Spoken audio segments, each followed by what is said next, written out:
Bom, boa noite a todos. Esse é o nosso 6º webinar do Instituto Liberdade. Como já virou praxe nessa quarentena, nas terças-feiras nós estamos nos reunindo para nos dedicarmos a algum estudo ou de algum livro, algum autor ou temática ligado à ideia de liberdade. E hoje nós trouxemos aqui, com um grande prazer e satisfação, o professor Sérgio Gonzaga e o Pedro Tavares. Eu gostaria de ler brevemente o currículo desses nossos dois convidados de hoje e vamos dar início, então, ao nosso webinar.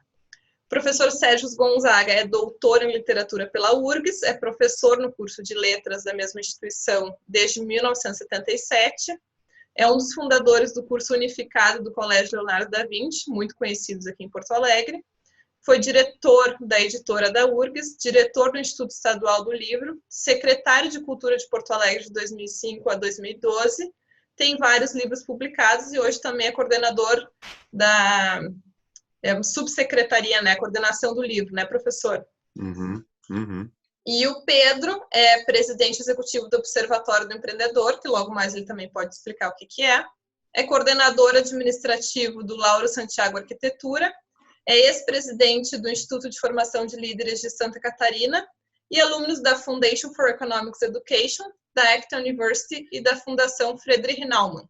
É graduando em Direito pela Universidade Federal de Santa Catarina.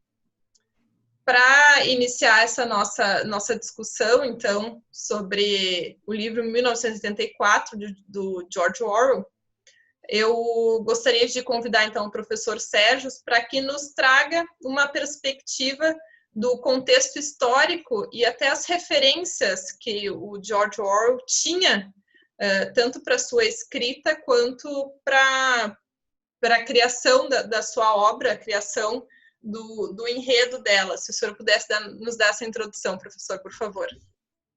Tá bom. Muito boa noite a todos os que estão nos assistindo. É sempre um prazer contar com pessoas assistindo debates sobre livros, né?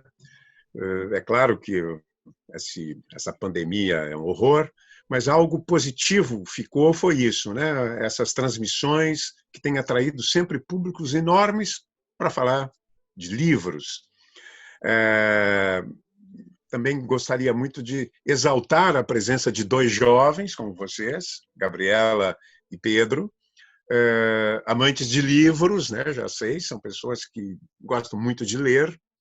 A leitura é um elemento chave, até do livro que nós vamos falar hoje, né? Até porque o 1984, assim como muitos outros livros, escrever seja para o escritor, ou seja para o narrador, para o protagonista, escrever é um ato de sobrevivência íntima e, ao mesmo tempo, uma forma de desvelar o mundo que o circunda, né? De registrar o mundo que o circunda. A escrita tem sido, especialmente no século XX e século XXI, aparece muito a escrita como remissão, como salvação do indivíduo, né? Perante o aniquilamento a que tudo está submetido, seja aniquilamento social, seja o aniquilamento do tempo, né? Então, é legal falar de um livro que eu reputo, eu falava com vocês antes, um dos 3 livros importantes publicados no século XX, os 3 livros mais importantes publicados no século XX, do ponto de vista da sua ressonância. Não são, e aí eu vou ter que... peço desculpas, eu sei que vocês amam o 1984. É um livro que, como romance, é um romance mediano, é um romance com defeitos, é um romance com problemas. Mas quando lemos, eu mesmo recordo da minha primeira leitura, temos um grande impacto. Ninguém deixa de ficar impactado por esse livro, e se me permite, eu vou citar outros 2 que tiveram essa importância no século XX. Um deles foi publicado em 29, que foi Nada de Novo no Front, do Henri-Marie Remarque, um combatente alemão, um jovem que esteve na guerra e que escreveu um libelo pacifista esse livro teve uma repercussão monumental, não só pelo número de vendas, porque ele vendeu 30 milhões de exemplares entre os fins dos anos 20, 29 publicado, até os anos 40, e ainda hoje é lido, algumas pessoas ainda o leem. É um depoimento contra a guerra, né, revelando numa linguagem extremamente simples o horror da guerra. É o livro mais odiado pelo Hitler. Hitler tinha ódio desse livro, porque era um livro que, ao invés de despertar o ânimo viril, guerreiro, fazia com que o sujeito refletisse sobre os sem sentido, sobre o absurdo da guerra. Então teve essa repercussão. Claro que eu não vou colocar ali, um dos maiores romances, não é, mas estamos falando de repercussão. O outro que teve uma repercussão imensa no mundo, tanto é que passou a designar os processos dos campos de concentração stalinista, foi o Gulag, o arquipélago Gulag, do Solzhenitsyn, que é um romance também, que é uma narrativa, mais uma narrativa, não é um romance, mas com defeitos de narrativa, mas de um impacto, você lê aquilo ali chocado. E esse livro, o Houellebecq, quando esteve aqui em Porto Alegre, ele declarou que ele considerava o livro mais importante do século XX, talvez por isso. Mas 1984 é outro livro importantíssimo. Ele teve uma ressonância, ele teve, na época, um impacto, porque temos que lembrar que, quando ele escreveu o seu livro, ainda o grande Império Soviético estava em pé e surgindo como uma alternativa política real para o Ocidente, né? Os partidos comunistas na Europa, especialmente na Itália, né? Era fortíssimo, eles eram, havia organizações pelo mundo inteiro, e foi um dano que eu diria irreparável, como foi o Gulag também. Claro que o livro, depois nós vamos falar disso, o livro do Orwell tem uma possibilidade de outras leituras, porque é uma parábola. O curioso só, Pedro e Carolina, para provocá-los, para que depois vocês entrem, é que é um livro que foi o seguinte: quando chegou 1984, eu me lembro, houve a seguinte interrogação: será que esse livro... Porque ele cometeu uma imprudência. 1984. Eu ponho um romance no futuro, 1984. Se aquilo que não acontece, o meu romance se desmoraliza. Ele cometeu essa imprudência. O livro... Bom, eu estou aqui com o Pedro, é um especialista. O livro tinha um outro nome, né? Ele estava pensando o último europeu, né? Uma coisa assim, o último europeu. O último homem na Europa, né? É isso? Que é o personagem Winston, né? A gente até pode, se der tempo, podemos também depois discutir isso. E esse livro, 1984, será que vai continuar? Aí, o livro, de fato, ele teve uma queda de vendas e uma queda de leitura nesse período aí que vai de 84, 94. O livro parecia condenado, a União Soviética desabou, o seu império se desintegrou, erodiu. Será que esse livro vai durar? Será que esse livro vai perdurar? Eu me lembro, porque, como sou professor, eu perguntava para os alunos, eventualmente, perguntava sobre livros utópicos e distópicos, e esse livro era lembrado, havia um filme, mas houve um fenômeno, dois fenômenos, né? Um meramente circunstancial, mas que teve um peso. É um peso, digamos, quase que frívolo, que induziu a leitura. Mas eu acho que, por qualquer motivo, mesmo os mais frívolos, se a pessoa lê, tá a resposta. Pedro, surgiu na Holanda um programa chamado Big Brother, o Grande Irmão, o nome do líder, desse Stalin, esse bigodudo que domina lá a Oceânia. Claro, isso é frivolidade, mas tem um peso. Não podemos negar que tem um peso numa sociedade de massas, de cultura de massas. Isso teve uma repercussão. E eu acho que a repercussão maior, que faz com que esse livro hoje seja muito lido. Eu vou fazer, eu já estou me alongando um pouquinho, mas só para terminar, entre os meus alunos, eu chego, alunos do primeiro semestre, o que vocês leram de autores estrangeiros? Sabe quais são os dois livros mais lidos? 100 Anos de Solidão, do Garcia Marques, e acho que mais ainda do que 100 Anos de Solidão, o clássico, né? Esse clássico do nosso Orwell. Opa, agora me deu uns lapsos aqui. Mas, enfim, são livros lidos. Acho que a questão das redes, das comunicações, da ideia das câmeras que nos vigiam por toda parte, tem um peso, talvez esse seja o peso maior. Estamos vivendo uma sociedade em que o grande irmão nos vigia, né?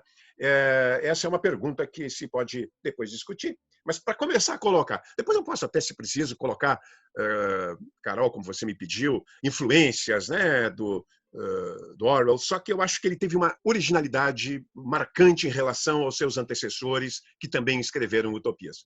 Pedro, já falei demais, professor sofre de incontinência verbal, tem que me cortar. Fica contigo, Carolina, contigo. Gabriela, desculpe. Gabriela, não tem problema, professor, não tem problema. Bom, eu vou então dar a palavra para o Pedro. Acho que ele pode aprofundar um pouquinho mais esse panorama histórico em que estava envolvido também o Orwell, e fica aberto para outras considerações do gênero. Muito obrigado, Gabi. Muito obrigado, professor Sérgio Gonzaga. Realmente uma felicidade muito grande estar aqui comentando um livro que eu gosto tanto. Concordo com o professor que ele tem algumas limitações literárias, mas ainda é o meu favorito por algumas questões que ultrapassam exatamente o preciosismo literário. O Christopher Hitchens, quando ele escreve Why Orwell Matters, aqui no Brasil se tornou Porque Orwell Venceu, ele, logo nos primeiros capítulos, ele menciona que Orwell ele é um cara que tem muita importância no século XX, porque ele escreve sobre os 3 principais temas do século XX de forma que alguém não se arrependeria de defender no século XXI. São esses temas, o stalinismo, o fascismo e o imperialismo. E o Orwell, como ele teve a sua experiência como guarda imperial britânico na década de 20, o Orwell é um cara que se sentiu muito frustrado por não ter participado de uma grande história. Ele viu pessoas de idades próximas a dele lutando na Primeira Guerra Mundial, e ele não tinha idade para participar de alguma forma nesse sentido, e ele foi buscar uma grande história na Índia. Ele se torna guarda imperial britânico. Ele também escreveu sobre o fascismo e sobre o stalinismo, o que segue a obra dele ali a partir da metade da metade da década de 30 até falecer em 1950. E o fato dele realmente ter tido posicionamentos que ainda hoje são aceitáveis é o que eu imagino que diferencia muito ele de outros escritores, inclusive o próprio fato dele ter morrido cedo. Porque ele é um escritor que ele teve algumas incoerências ao longo da vida que talvez se estressassem mais, caso ele tivesse vivido mais e produzido mais. Porque, num primeiro momento, ele escreve textos que são muito alinhados com o viés socialista, mas uma visão muito própria do socialista revolucionário, que depois de participar da Guerra Civil Espanhola, como a gente conversava um pouquinho antes da transmissão começar, ele vê as grandes decepções da vida dele, que é o fato dele ver o socialista perseguindo o socialista na Espanha, quando ele se recuperava no hospital. Um breve panorama. Orwell lutou na Guerra Civil Espanhola e levou um tiro na garganta. Enquanto ele se recuperava no hospital, ele, que era de um partido minoritário, não alinhado com a União Soviética, passou a sofrer perseguições do partido majoritário alinhado com a União Soviética. E ele, ao ver essa perseguição de socialista sobre socialista, teve a primeira grande decepção. Ele tem que fugir da Espanha e ele junta todo esse relato dele e tenta publicar com seu editor, que era um cara de muita notoriedade nos círculos socialistas ingleses, que é o Victor Gollancz. E o Gollancz olha para o Eric, o nome do escritor, na verdade, é Eric, e disse, olha, cara, não é ideal a gente publicar esse texto aqui, porque vai manchar a imagem do socialismo, eu não quero isso. E o Gollancz mostrou naquele momento que ele tinha um compromisso muito maior do que o compromisso com a verdade, que é relatado no texto do Orwell na Espanha, que inclusive conversávamos um pouquinho antes ali, e ele começa a ter uma visão mais cética em relação ao socialismo, sobretudo ao stalinismo, ao que era esse mastodonte da União Soviética, e os problemas relacionados ao poder, porque é um cara que já era um anticapitalista, sempre foi, nunca deixou de ser anticapitalista, mas com o passar do tempo começou a se aproximar de matrizes intelectuais que também rejeitavam o socialismo da forma que que era tido na época e é tido hoje, inclusive se aproximando de matrizes intelectuais, até mesmo se a gente identificar determinados elementos em 1984, que não são presentes em livros anteriores deles, matrizes inclusive até individualistas. Ou seja, a gente começa a ver essas contradições no Orwell, que é um cara que nunca renunciou o seu posicionamento como socialista, mas preenchendo 1984 uma série de símbolos do individualismo, ou um pouco daquilo que a gente sempre vê como a defesa da privacidade, a defesa realmente da intimidade, mas em questões até um pouco diferentes, que eu quero apontar aqui, como a busca da identidade e a formação de laços de compromisso e laços afetivos como essência individualista em Orwell, que estão num cerne que daí me parece a única coisa que permanece inalterada nele, que é a defesa da igualdade, mas é uma defesa da igualdade que é um pouco mutante. No começo, uma igualdade mais socialista e no final da vida essa igualdade que é muito presente nas tradições intelectuais anglo-saxãs, que está presente até mesmo em Locke, que é uma igualdade em dignidade humana.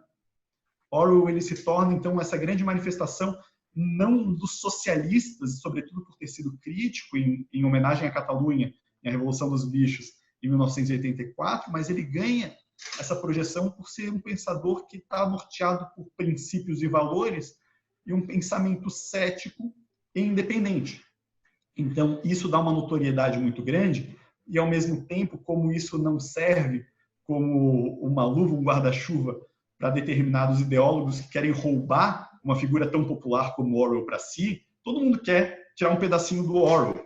Os socialistas querem, os liberais querem, todo mundo quer. Mas isso torna difícil a interpretação de Orwell, porque, na verdade, ele é norteado por alguns princípios, mas não por grupos. Ele é um pensador muito autêntico, muito independente, guiado basicamente pela, inicialmente, essa defesa da igualdade, que ao final da vida é uma igualdade em termos de dignidade humana, e também uma defesa de liberdade em termos de que o cidadão, na condição dele ser igual, não seria hierarquicamente inferior a outro homem, seja em relação ao colonialismo que ele escreve, mas no começo da sua vida intelectual, seja ao fascismo que ele escreve, ali, sobretudo na década de 30, e maciçamente que ele escreve sobre o socialismo a partir da Guerra Civil Espanhola, ele demonstra, não, se todos são iguais em dignidade humana, não existe condições, não existe possibilidade de se pensar na exploração de um homem pelo outro.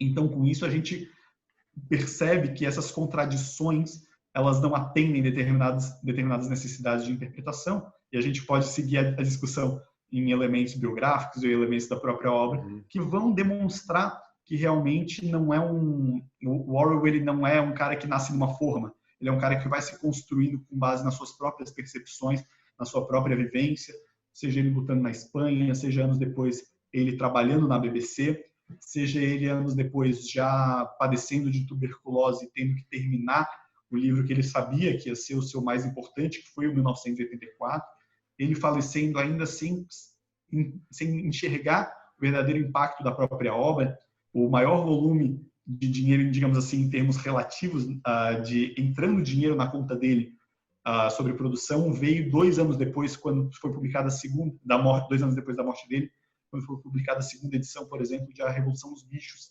Então, uma pessoa que ele não conseguiu vivenciar os louros da própria obra, e inclusive até o próprio declínio, como o professor mencionou, no período ali entre 84 e o começo do século 21, em que voltou a ter notoriedade sobre essas questões relacionadas à massa, o fato de que a gente hoje, de fato, tem teletelas, a gente tem uma câmera atrás, ou uma na frente e outra atrás, nos vigiando, nos identificando, e, ao mesmo tempo, a gente vive esse momento em que se discute tanto a volatilidade da verdade, que é um elemento importantíssimo para se entender Orwell, também de uma ontologia de matriz realista, e que identifica a existência de uma verdade que independe da vontade dos agentes, que é um dos principais eixos do Orwell, em 1984, que é essa matriz ontológica realista e, ao mesmo tempo, individualista, conflitando um pouco com aquele Orwell um pouco anterior, que é um socialista revolucionário.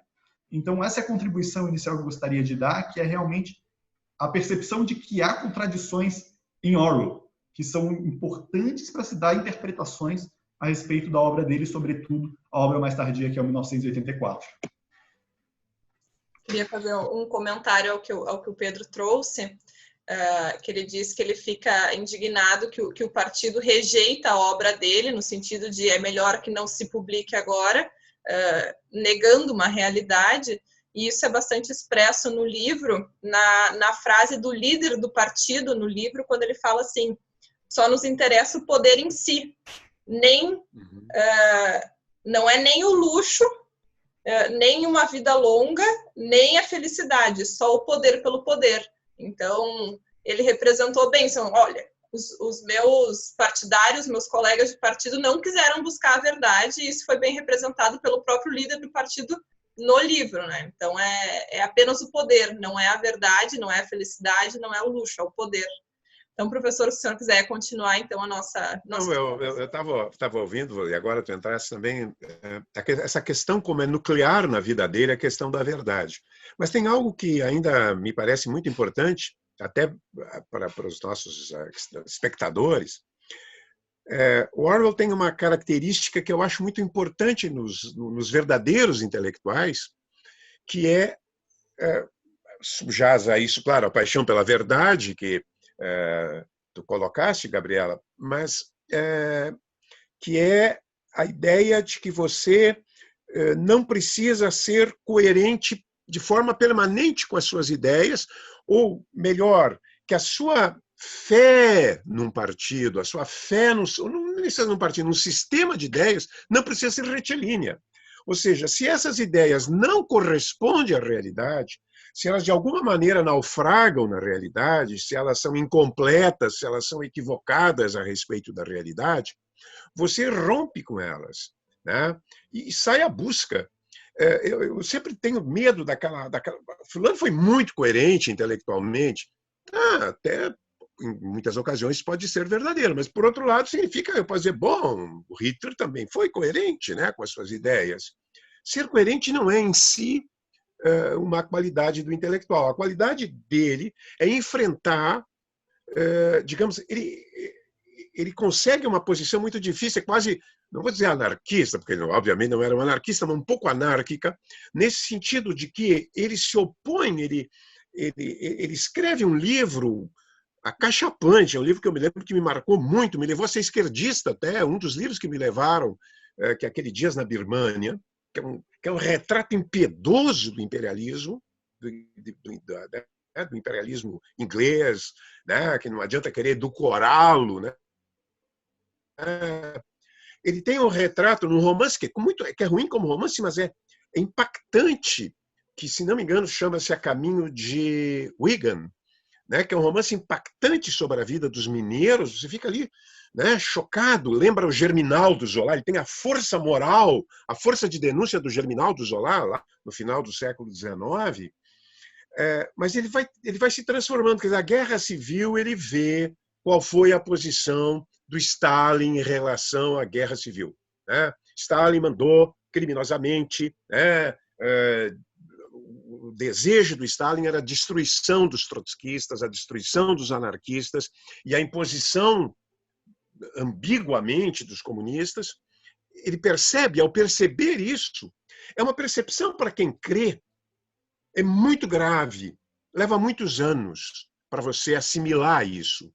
Porque se você tem uma espécie de fé, seja o que for, né, uma fé na melhoria da humanidade, e de repente os padrões da tua fé se rompem, né, se liquefazem, não é assim. Eu lembro que quando o Vargas Llosa quando o Vargas Llosa abriu uma cisão intelectual com a Revolução Cubana em 71, ele levou 4 a 5 anos para poder escrever de fato, para poder perceber, para poder... Até porque você rompe com os seus amigos, né, com a sua vida, com a sua fé. E isso ele teve. Sem, no entanto, isso que o Pedro colocou, ele não se tornou um reacionário, ele não se tornou um fascista, ele nunca teve nenhuma estima, por exemplo, pelo modelo de sociedade norte-americana, ele se tornou seria talvez um social-democrata, né? Um homem que crê na melhoria da humanidade, crê na melhoria da sociedade, sem, no entanto, naturalmente, imaginar que para isso seja preciso se estabelecer qualquer forma de um Estado totalitário. Então, acho que isso sim é um grande elogio que a gente tem que fazer a esse sujeito. E antes de passar de novo para ti, Pedro, tem um livro, acho que nem mais essa edição tenho a impressão que foi a primeira que saiu. Eu vou ter que mostrar aqui. Nem sempre é muito bom mostrar, porque, né, às vezes não aparece bem no vídeo. Lutando na Espanha, na verdade, seria Lutando na Catalunha, né? Homenagem à Catalunha, qualquer desses títulos é desse livro. É um formidável, para mim, a melhor reportagem jamais escrita, pelo menos no século XX. É uma reportagem extraordinária, numa linguagem extraordinariamente jornalística, mas brilhante como linguagem jornalística. Talvez ele não tenha tido o mesmo sucesso como linguagem literária de alto brilho, mas aqui é o fulgor do grande jornalismo e de um drama humano que ele registra. É um livro que você não consegue largar. Pega e vai ler, vai ter que ler, não vai dormir e vai terminar. Segue aí, Pedro. E eu realmente assino embaixo da recomendação, inclusive porque, na minha opinião, para compreender Orwell, tem que passar pela homenagem à Catalunha. Essa virada intelectual que ele passa, ele consegue relatar muito bem e com muita leveza e muito bom humor. Eu acho fantástico, bem no comecinho, quando ele está falando do momento em que ele se arregimenta no Partido Obrero da Unificação Marxista, e ele fala: olha, eu acho que, na verdade, o termo uniforme não é adequado, é mais ou menos uma coisa chamada multiforme, em que a gente usa coisas parecidas e a gente consegue se identificar. E o livro ele tem essa leveza de humor que faz com que a gente alivie um pouco a carga de estar lendo sobre o relato de uma guerra civil. E, ao mesmo tempo, ele é fantástico porque traduz tudo isso e traduz essa decepção que ele vive, que é, ao final, depois de sofrer esse acidente, realmente a perseguição. E, com base nisso, se dá de entender, eu acho que ainda mais do que 1984, a Revolução dos Bichos, essa coisa do revolucionário sendo perseguido. Mas voltando ali àquele gancho do Dias na Birmania e no caminho para o Wigan Pier, eu acho interessantíssimo esse gancho, porque como o Orwell ele é esse escritor que mantém uma honestidade a respeito daquilo que ele escreveu, mas um aprendizado também, são dois textos que são importantíssimos para se entender o próprio 1984. A figura dos proletas em relação ao sistema, ele já pode ser lido lá em Dias na Birmania e Caminho para o Wigan Pier, porque a visão de superioridade digamos assim, daqueles pelo establishment, seja o establishment imperialista, ou seja, pelo establishment do partido, ela já está muito bem descrita na visão que se tem sobre quem são os nativos na Birmânia, fazendo essa denúncia. E é interessante, porque eu mencionei que o Orwell ele era um cara que queria viver a sua grande história, inclusive essa grande história, na verdade, ela se realiza muito na Guerra Civil Espanhola, que de fato ele reconhece isso. Mas o primeiro momento, quando ele chega na Índia, antes mesmo de aportar, ele relata em um dos seus diários dizendo o seguinte: ele viu um guarda imperial, que em poucos dias seria ele, batendo num nativo indiano, e aquela cena de opressão marcou ele, e ele passa ali anos na Birmânia fazendo praticamente isso. Pelo menos da forma que ele se enxerga no espelho, oprimindo um povo. E eu acho que isso ele é muito interessante, porque é um momento em que o Orwell, pelo menos em 1984, já mais maduro, ele começa a criticar o cerne da visão que se tem, seja a visão imperialista de superioridade do britânico sobre o indiano ou qualquer povo ou pessoa da região, seja também uma visão de superioridade que o revolucionário tem sobre o não revolucionário. E ali ele traz um apontamento que eu acho interessantíssimo, que a visão dele sobre o proleta acaba se mostrando uma crítica um pouco aquela visão até mesmo um pouco mais russoniana da pobreza, a visão e da ignorância, em que ele vê a beleza na simplicidade, na existência das vidas enquanto indivíduos descolados da vida no partido, como agentes verdadeiros da própria vida, em termos de família. E quando ele diz que se há esperança, ela está nos proletas, não é porque ele vê nos proletas a chance do grande revolucionário marxista de levar a cabo a revolução, não. É porque ele identifica aqueles valores do próprio escritor na possibilidade de pessoas que acreditam em tempos mais simples, o vínculo com a família, o cantarolar, quando bem no começo do 10º capítulo da segunda parte, o Winston observa, tenta buscar na vizinha do esconderijo que está pendurando roupa música, entender um pouco dessa beleza na vida, na simplicidade, e com tudo isso demonstrar um pouco daquele caráter dos limites da razão humana em relação ao poder, que é o alerta que o Hayek faz em O Caminho da Servidão e é o alerta que o Orwell assina embaixo. Ele, nossa, quando o Orwell vai criticar o Caminho da Servidão, ele vai dizer o seguinte: a visão política de Hayek sobre o avanço do totalitarismo e a problemática antidemocrática do coletivismo está corretíssima. E a gente percebe isso na visão do Winston sobre o proleta, inclusive que está muito bem escrita também na grande tradução da visão do partido, que é a teoria econômica do sistema oligárquico, que é o livro que eles leem para explorar o que é o partido. E a crítica, no caso, quando o Orwell vai fazer a Hayek, é que ele vai discordar da visão econômica de Hayek. Ele acredita que Hayek ele é um pouco ingênuo por acreditar nas forças de mercado, mas é aí onde eu acho o eixo fundamental da honestidade do Orwell em olhar o seguinte: cara, o que ele escreveu a respeito das forças políticas dispersas, sobre os limites da razão humana, que estão tanto no Caminho da Servidão, mas também em outros textos do Hayek, Orwell ele compartilha e ele leva para 1984 isso. Então é esse amálgama de várias experiências e leituras do Orwell que a gente encontra, também a própria leitura de Joyce que Orwell faz, ele tenta imprimir um pouco no 1984, embora, na minha opinião, e na opinião da crítica da época, Orwell, em todas as tentativas que ele teve de copiar Joyce, ele fracassou. Mas a gente vê essa honestidade da pessoa que tenta imprimir a sua própria experiência de forma honesta no texto. Então, eu gosto de encontrar essas pontas soltas, inclusive na própria crítica que ele faz ao Caminho da Servidão, porque a gente vê essa justiça nele, essa honestidade, e vê, poxa, Hayek estava certo nesse sentido, discordo dele nesse outro sentido e tudo mais. E assim a gente começa a ver a construção da complexidade em 1984, pelo menos em termos dos alicerces que fundamentam o texto. E, infelizmente, ele morreu muito jovem para completar, digamos, o seu próprio conhecimento, né? Ele estava em busca da verdade, que é o que a gente tenta como intelectuais, como honestos, né? Intelectuais honestos, é a busca disso, e provavelmente, pela sua vida curta, ele não conseguiu cumprir esse caminho. E até nessa crítica de Hayek, pode ser que, eventualmente, eu e Pedro, a gente até discutiu, O Caminho da Servidão talvez seja o livro mais fraco de Hayek. Então, talvez se tivesse resenhado outros livros que são muito mais complexos quanto à análise de sistema econômico, talvez tivesse se posicionado de outra forma, mas a gente também não encontrou nenhum ensaio desse sentido a outra obra de Hayek, infelizmente, né, por ele. Mas, realmente, são pessoas muito distintas ao longo da vida, né, que ele se identifica.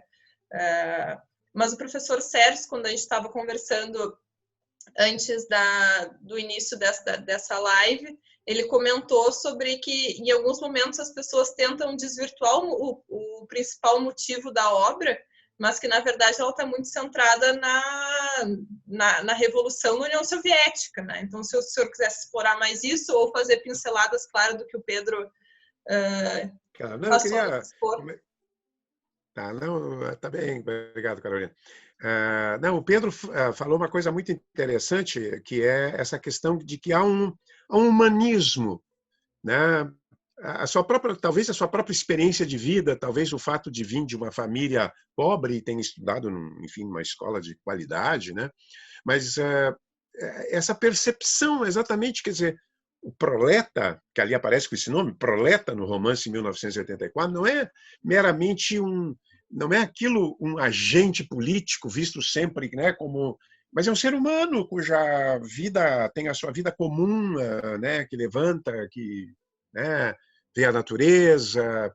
É, há uma sabedoria humana que ele talvez nem possa explorar muito, dado o caráter alegórico, porque, do ponto de vista literário, a alegoria ela não se permite muito a descrições realistas, plenamente realistas, né?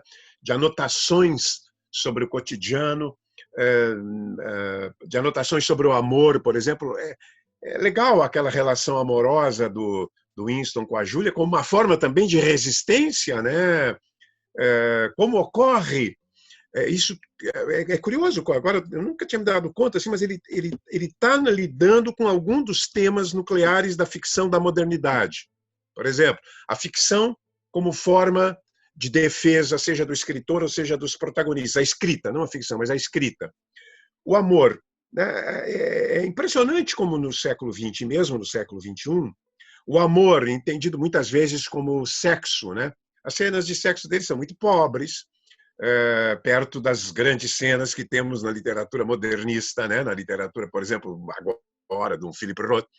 Mas aquela mesma noção de que o amor concreto, né? Não precisa ser, o amor que envolve todas as camadas, é uma forma de resistência, também é uma forma de resistência, seja contra as tormentas da vida, seja contra a opressão social, seja contra o fato de que nós vamos morrer, né, e não há mais deuses que nos salvem, que nos arrebatem. Isso é curioso, está aqui no texto.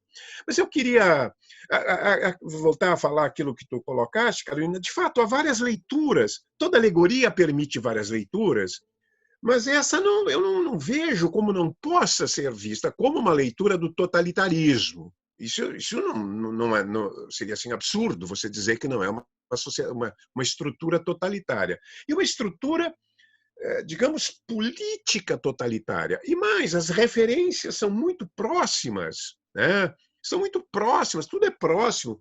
Quando ele aparece, por exemplo, eu acho que é o Goldstein, minha memória ainda é péssima, mas que claramente representa o Trotsky, os oposicionistas ao Big Brother, são claramente os trotskistas, que depois ele vai conviver e ver que, no fundo, também eram tão cruéis e tão destruidores quanto os que detinham o poder. Então, há leituras, eu comentei com vocês do Erich Fromm, que é um sujeito que eu admiro muito, né? Todo jovem, nos anos 60, que era aquela época que estava pré-revolução dos costumes, andava debaixo do braço, porque era um sinal, eu sou solitário, então eu ando com a Arte de Amar do Erich Fromm.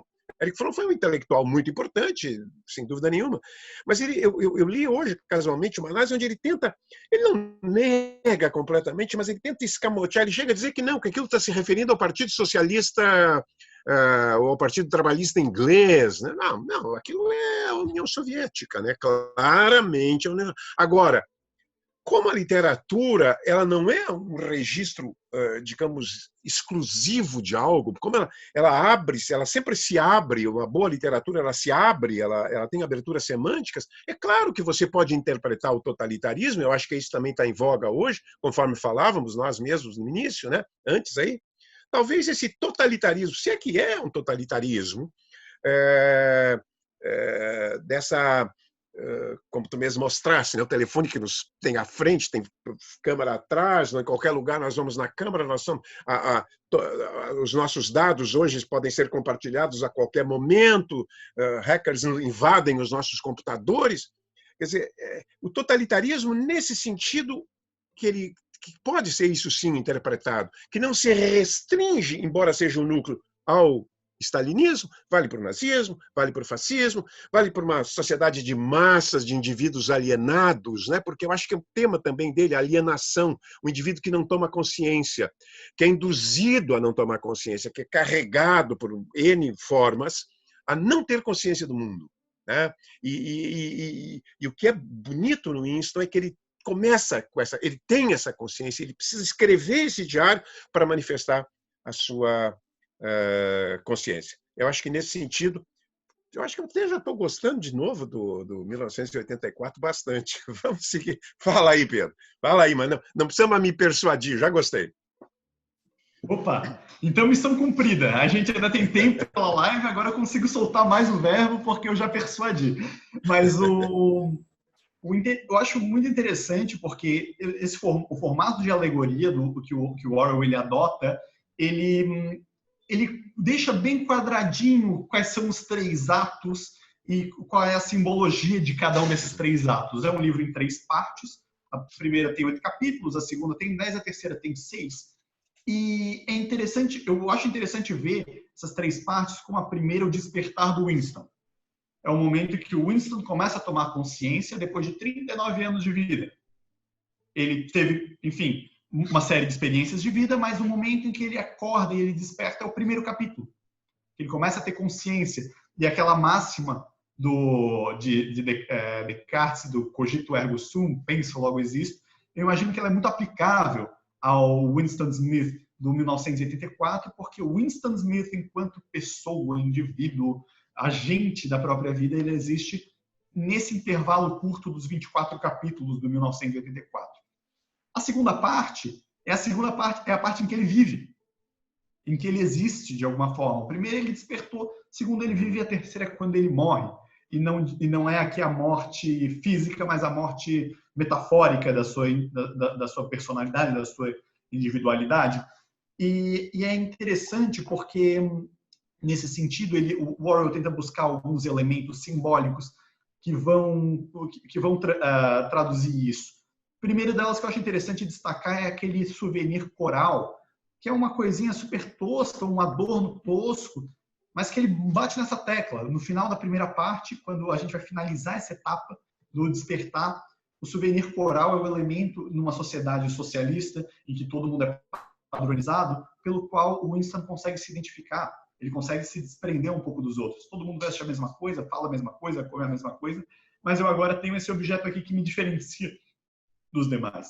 Tanto que é o momento em que o Winston é preso, no 10º capítulo da segunda parte, e a gente abre esse momento da morte de Winston Smith, que a primeira coisa que a polícia do pensamento faz é destruir aquele adorno inanimado e inútil. Querendo ou não, ele não desempenha outro papel narrativo senão ser esse símbolo da individualidade do Winston Smith.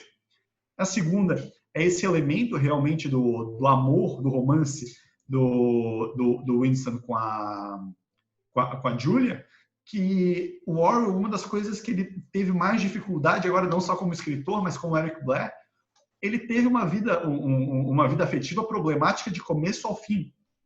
Inclusive, a personagem que dizem que inspira a Julia não é nenhuma das esposas que ele teve, não, é uma amiga de infância com quem ele teve um relacionamento terrível, na verdade, uma amizade muito próxima, e em um momento cedo ainda da vida, ele comete uma tentativa de estupro contra ela, é um momento bem perturbado da vida dele, mas carecendo da mesma forma como careceu em sua vida os detalhes, as sutilezas de uma vida afetiva normal, carece no livro também em termos até de qualidade descritiva, mas de certa forma manifestando a existência do Winston, sobretudo nessa segunda parte, o Winston como pessoa, como ser que tem a consciência de que ele está muito preso a Julia, tanto que no momento em que eles vão à casa do O'Brien, que eles suspeitam e se confirma ser um agente da Irmandade, essa ala análoga ao trotskismo,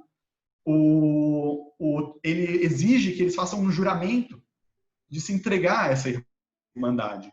E eles juram várias coisas, mas no exato momento, juram assim, automaticamente, mas no exato momento em que ele pede a que Winston e Julia que jurem estar prontos para um ter que largar o outro, a primeira coisa que acontece é a Julia intuitivamente entra e diz não, eles não vão eles não vão abrir mão disso, respiram fundo e abrem mão. Mostra um pouco de que a entrega para um dogma, a entrega para um coletivo, ele encontra resistência nessa relação de afeto que se desenvolve entre eles.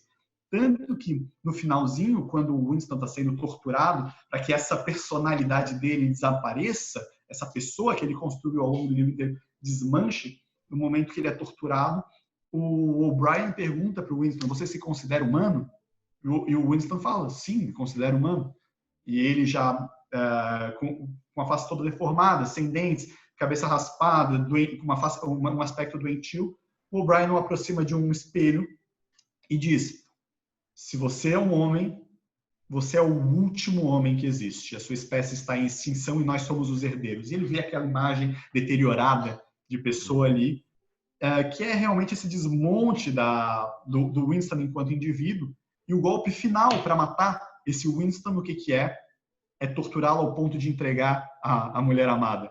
Então, embora tenha de fato essa questão ainda, os limites da qualidade narrativa ali, eu ainda sou muito fã, gosto muito, mas eu entendo quando o professor Gonzaga diz que realmente há limites qualitativos no texto ali.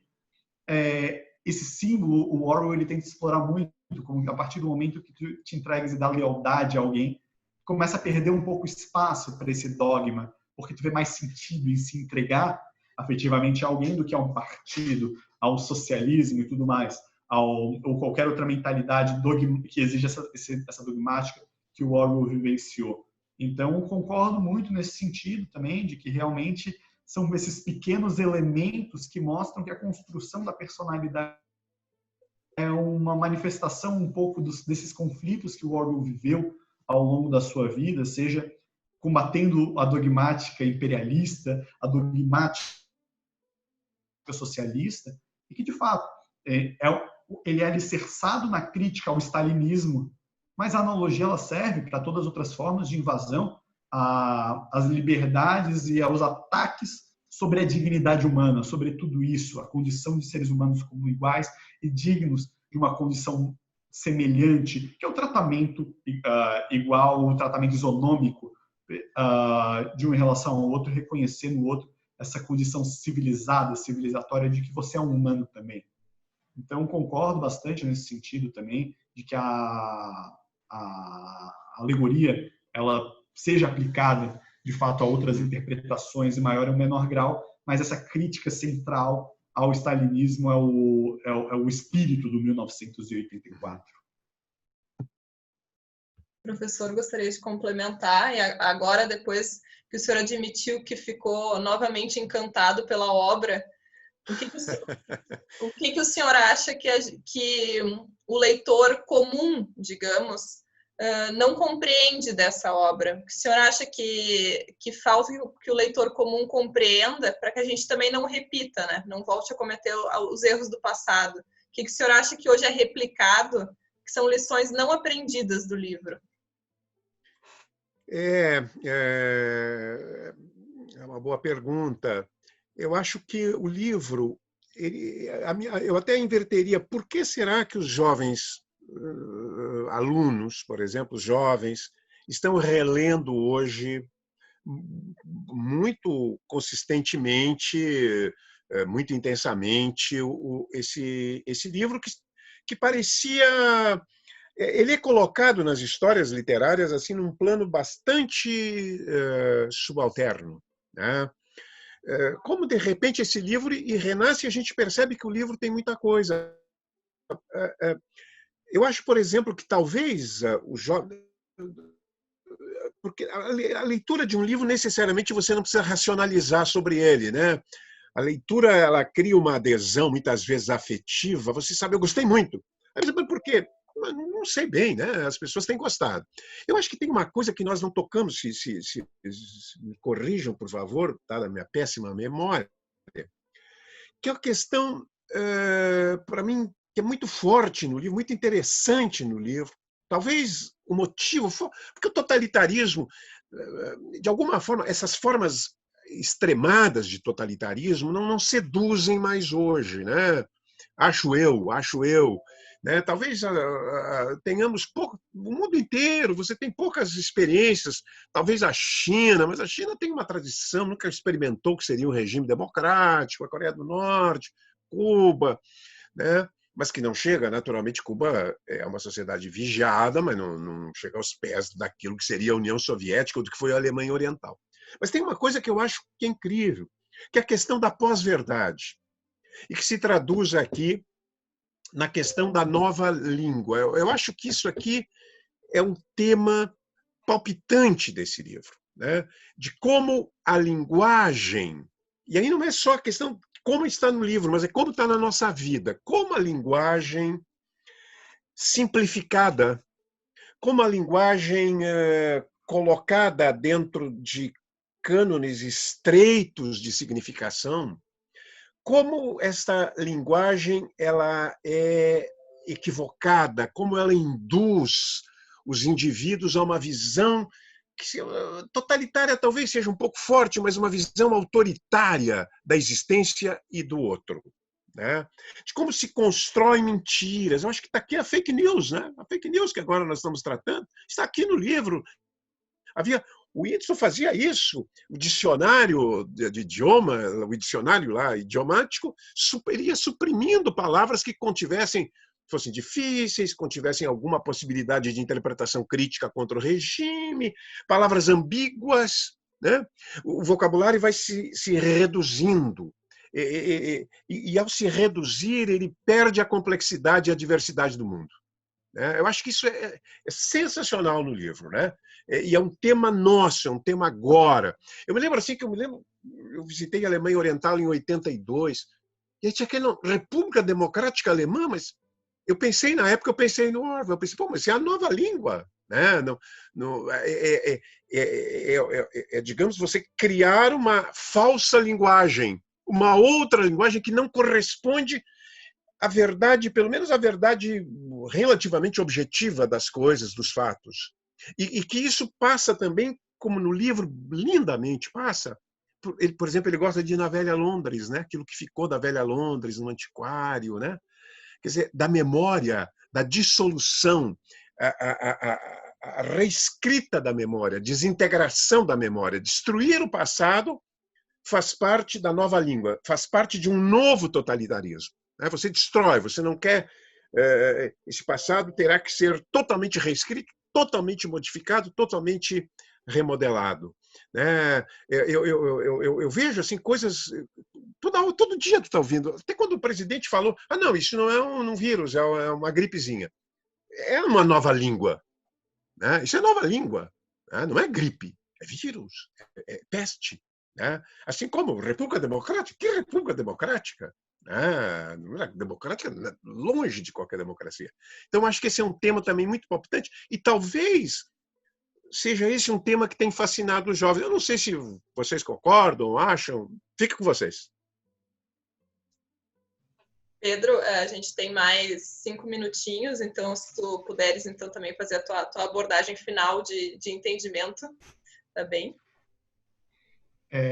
De fato, hoje realmente o assunto é pertinente demais, tanto da linguagem quanto do fato a linguagem enquanto descolamento simbólico de uma realidade e a questão relacionada às notícias também. A gente está hoje um dos efeitos colaterais de um aspecto extremamente positivo do tempo atual, que é todo mundo hoje tem acesso a mecanismos que externalizem opiniões e posicionamentos. Os efeitos colaterais, naturalmente, é a propagação também de um volume muito grande de informações que elas não têm precisão, qualidade, rigor ou verdade. Então, realmente, de fato, é pertinente demais, porque daí ao meu ver, a gente começa a ler em consonância com outros textos que o Orwell publicou a respeito da comunicação política, como a política e a língua inglesa, que é na minha opinião, um dos melhores manuais de escrita, se a pessoa tem 5 minutinhos para ler um manual de escrita,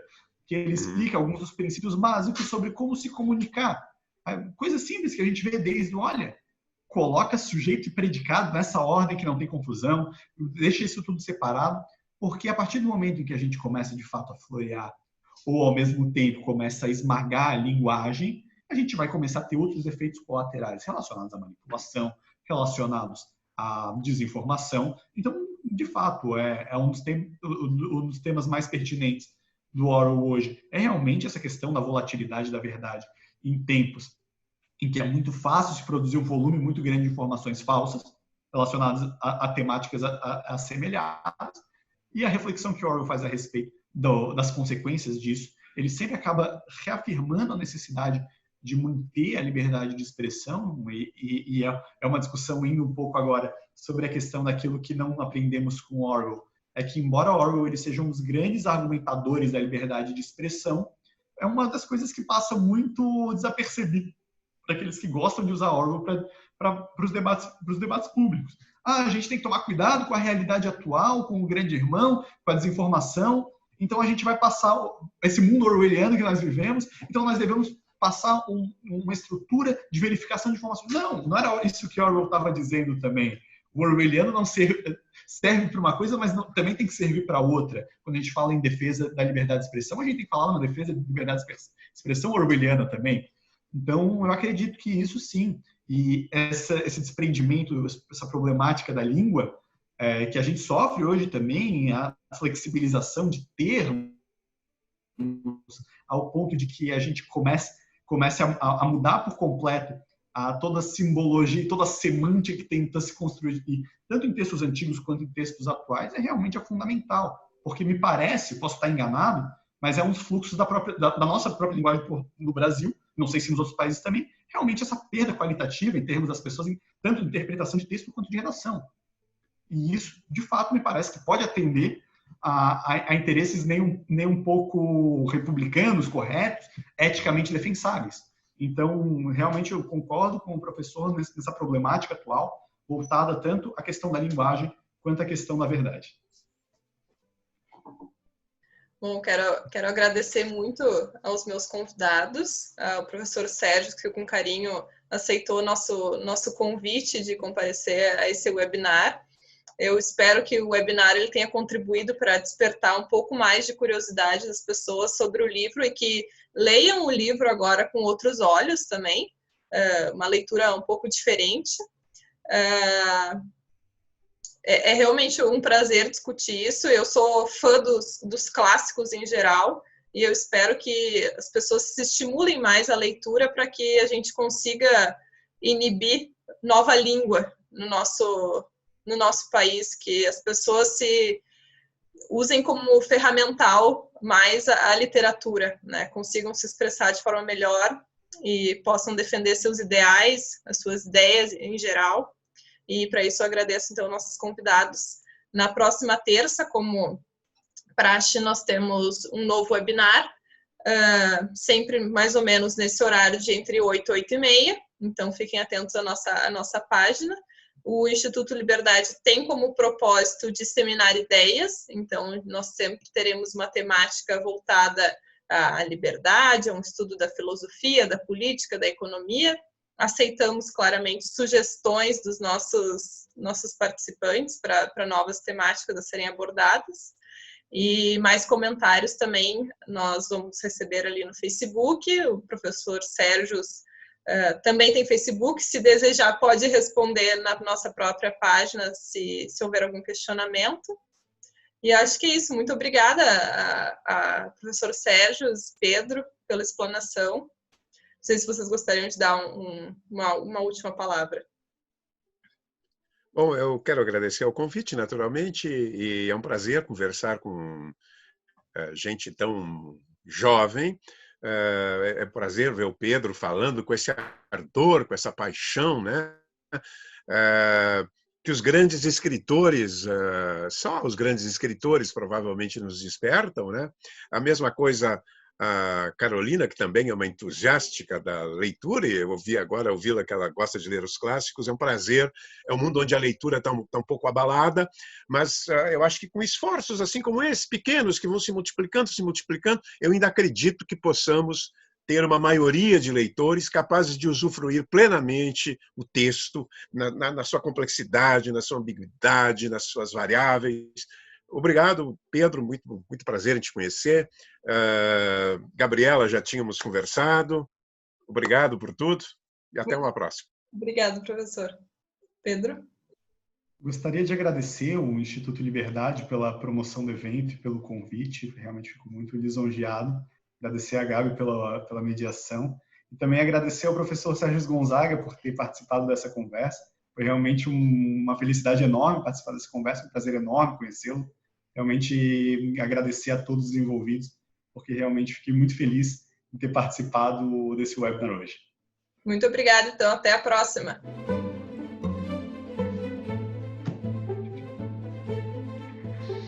Deixa eu...